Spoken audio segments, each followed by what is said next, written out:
Caesar's return in Kingdom of the Planet of the Apes was the scene I didn't know I needed 7 years after War for the Planet of the Apes.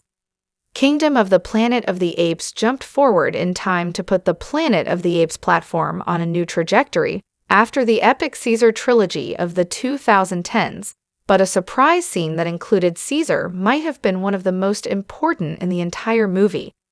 Set roughly 300 years after the events of War for the Planet of the Apes in the overarching Planet of the Apes timeline, Kingdom of the Planet of the Apes explores how ape society has evolved since Caesar's death, and how different sects of apes have carried on his creed.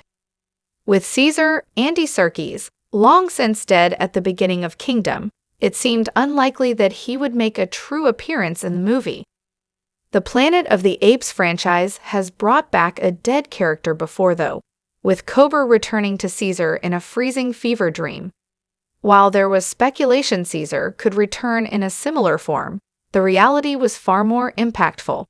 Before jumping ahead 300 years, Kingdom of the Planet of the Apes brought the story all the way back to Caesar's ending. Kingdom of the Planet of the Apes opened with Caesar's funeral. War for the Planet of the Apes saw Caesar lead his apes to freedom before succumbing to the wounds he sustained while attempting to destroy the base of the Alpha Omega Army Battalion. He died peacefully, fading away in the arms of his friend Morris, while watching his son Cornelius play, finally free from the threat of humanity.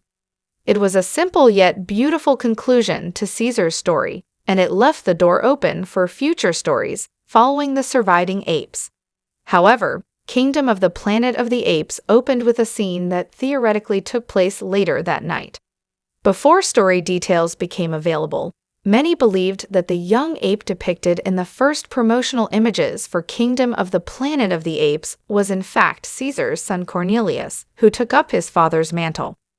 The scene opens with Morris positioning Caesar's body atop a funeral pyre, surrounded by the surviving apes from Caesar's large family.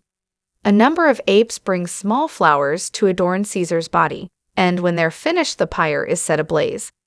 As the apes look on, Morris raises his arms to give the apes together strong symbol of two side-by-side fists, which immediately spreads throughout the crowd as Cornelius looks up and watches.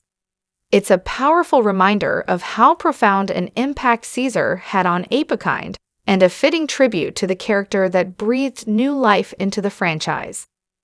Caesar's funeral was the perfect way to bridge Kingdom and the previous trilogy. The funeral scene also acted as the perfect setup for Kingdom of the Planet of the Apes, as it served as a reminder of what Caesar's original intent was, for all apes to unify in peace. That reminder of his intentions is the perfect segue into the events of Kingdom, which sees a new generation of apes that have long since forgotten Caesar's teachings. The main character, Noah, Owen Teague, spends the first movie suffering from the consequences of apes warping Caesar's words and taking his name to justify their own control over apes and humans alike. While the original reboot trilogy focused on Caesar and his journey to free apes from captivity and lead them to a better future, it's clear that the new set of movies starring Noah will focus on Caesar's legacy in its many forms. While Caesar certainly preached peace between apes, he also sought to keep peace with humans, believing that apes could and should be better than the species that tortured and enslaved them. That notion appears about to be tested, as the ending of Kingdom of the Planet of the Apes teases. Caesar's funeral is a necessary reminder of the original, peaceful endgame.